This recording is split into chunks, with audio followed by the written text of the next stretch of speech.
Hi, it's me again with Corel Draw Tips and Tricks, and somebody asked me a question about contouring a line, an open line, and this is what I'm gathering.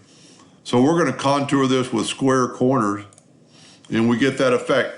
So it's putting it 1/4 of an inch from the tip and all the way around. Now let's do it with a rounded corner.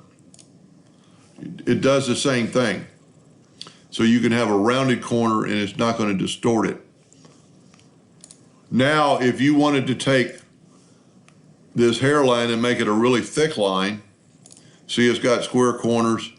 Now we'll go and make it round corners and you can see the difference. Whoop.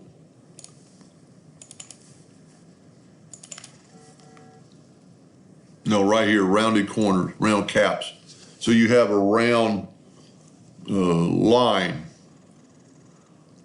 Now, to make this an outline, you go to Object,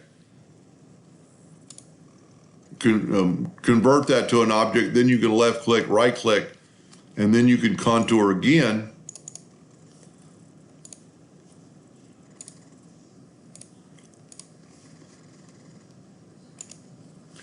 And you're getting 1/4 of an inch off the line.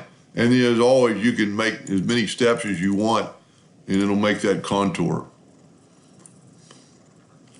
Anyway, I hope that answers her question and thank you for watching.